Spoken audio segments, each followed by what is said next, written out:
We all know World War II was complex. That's part of what makes it a world war. But 3/4 of a century on, it's all too easy to forget some of the more complicated details of the conflict. People like a simple black and white narrative, allies versus axis, good versus evil. But reality is rarely as straightforward as that. Here we investigate some of the more inconvenient events which challenge common perceptions of the largest conflict in history.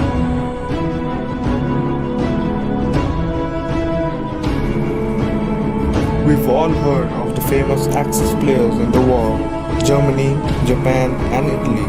But being a world war and all, it's hardly surprising that other nations joined their side.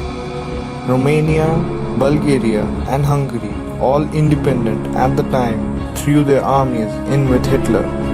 Romania signed a pact with Germany in 1940, supplying raw materials and troops to the Nazi war effort, and Hungary sent over 200,000 troops to fight with the Soviet Union. These troops were then sacrificed by Nazi high command to cover the German retreat in 1943. Bulgaria joined the Axis in 1941 and was used to launch an attack on Yugoslavia by the Germans in return for the slice of Yugoslav territory. But Hitler's allies often proved a hindrance rather than an asset. In 1942, Romanian troops were the weak link, exploited by the Soviets to encircle the Germans at Stalingrad, turning the tide on the Eastern Front. But the Romanians were only a minor hindrance compared to some of Germany's other allies.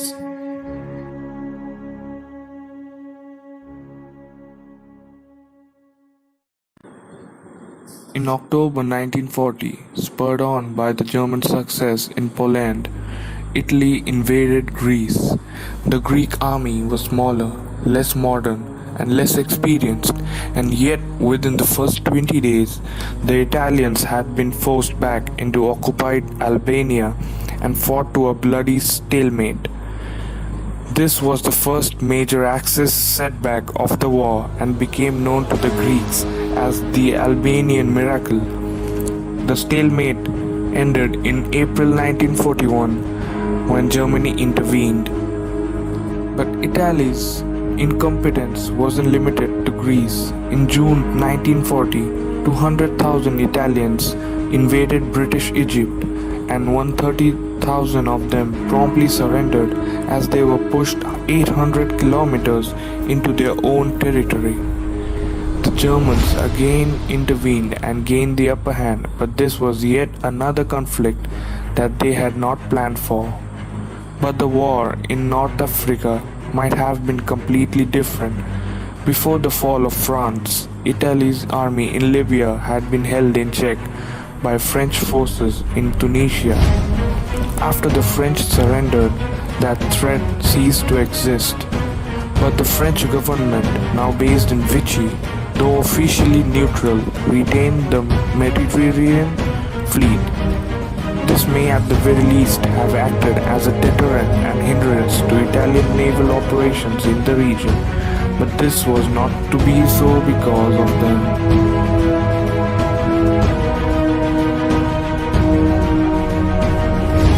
After France fell, the British worried that the French Navy would fall into German hands and be used against them. After trying and failing to convince the French Navy to join the British cause, the British government grew impatient. Many in the Royal Navy believed that French fleets in the colonies would join the British when they ran out of supplies. They also hoped that French colonies would pledge allegiance to the Free French forces under Charles de Gaulle, Churchill, and his war cabinet. However, insisted on a quick display of force, and so in July 1940, Operation Catapult was launched. The British seized French ships in British ports and sent ships to demand the French surrender. When the French refused, they opened fire, killing nearly 1,300 French sailors. but failing to sink the fleet. Worse, many ships escaped to France. The Vichy government came into power a week later and became hostile to Britain, and the outraged colonies quickly sided with Vichy. Despite weakening the British position considerably, Churchill still claimed the victory, but the hostile Vichy regime had serious consequences for the war.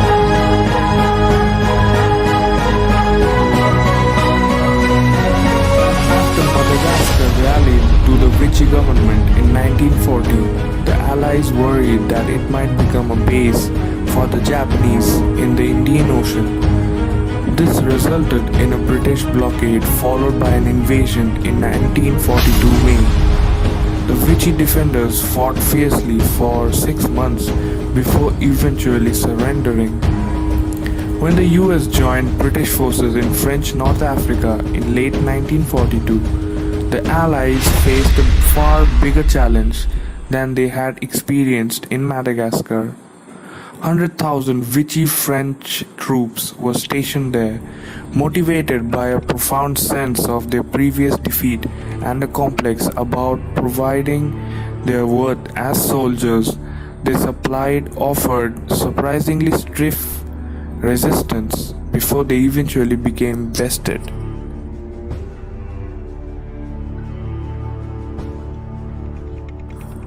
Prior to the combat in Madagascar in French North Africa, anti-British sentiment in Iraq was high. This led to a coup in 1941 against the pro-British government and a British military intervention in response. The rebels asked the Axis for assistance, but the Germans, now preoccupied in Greece and preparing to invade Russia, could only send military equipment. This had to be delivered via airfields and railways in Vichy, Syria, and since the Vichy government was now firmly anti-British, they agreed to help. Although the coup was defeated, this was the first time the Vichy regime was actively contributed to the war, and it resulted in a full British invasion of Syria.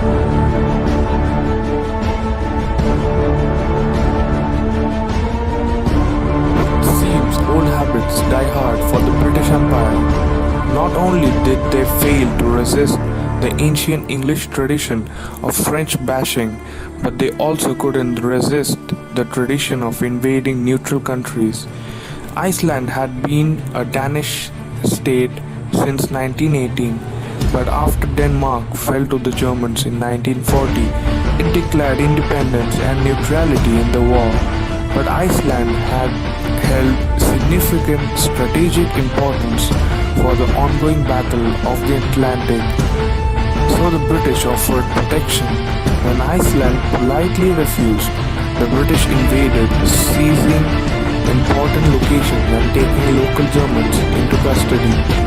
Iceland issued a formal protest but did not resist, remaining in Allied hands for the duration of the war.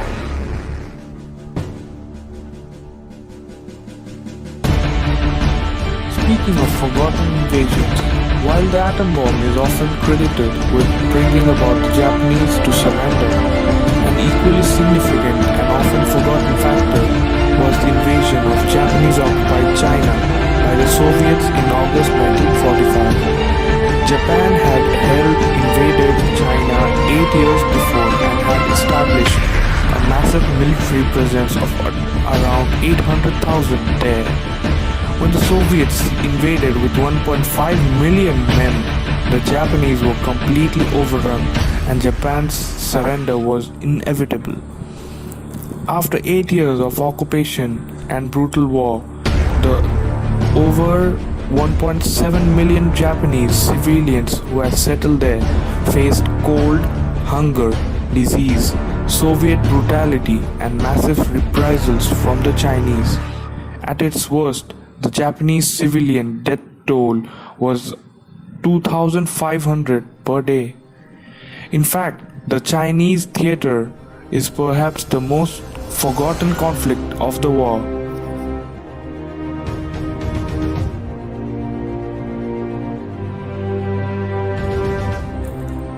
invaded in 1937 by Japan, China was the first country to face an Axis power.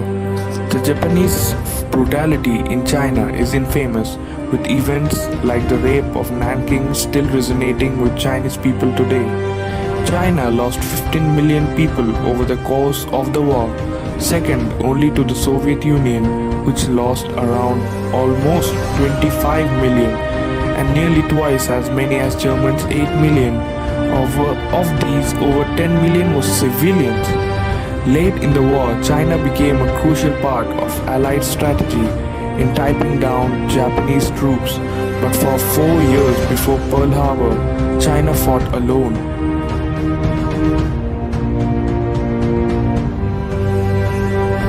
Here we are straight back to the questionable actions of the British Empire. The war against the Japanese started badly for Britain, with colossal losses of territory and the most embarrassing surrender in British history. But this loss of territory had unforeseen consequences in the heart of the British Empire, India.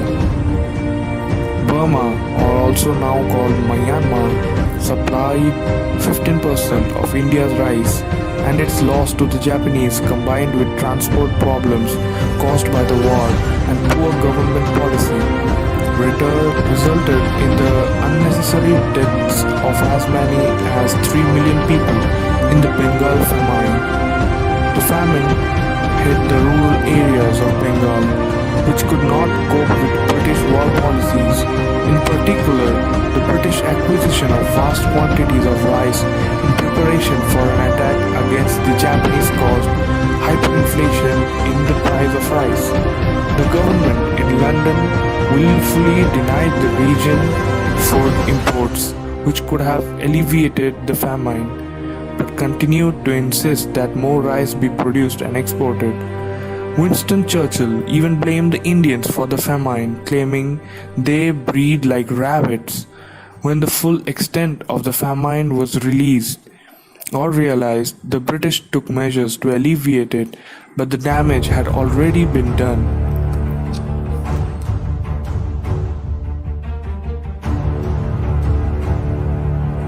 In the spring of 1941, the leader of the militant anti-British Indian liberation movement, Subhash Chandra Bose, went to Germany to seek support for his cause. This resulted in the creation of the Indian Legion of the German Army, made up of some 2,000 captured Indian soldiers who had fought for the British in North Africa. They hoped to be sent to liberate. At its largest, the Legion numbered around 4,500. For much of the war, they did not see action and were kept for purely propaganda value. But in 1944, they were handed to the Waffen-SS, the military wing of the Nazi Party, with whom they eventually saw limited combat. While Indian nationalists sought Nazi help, they did not align with fascism. Hitler believed that British rule in India was justified on racial grounds. So unlike other foreign legions, it was an alliance of convenience rather than of shared values.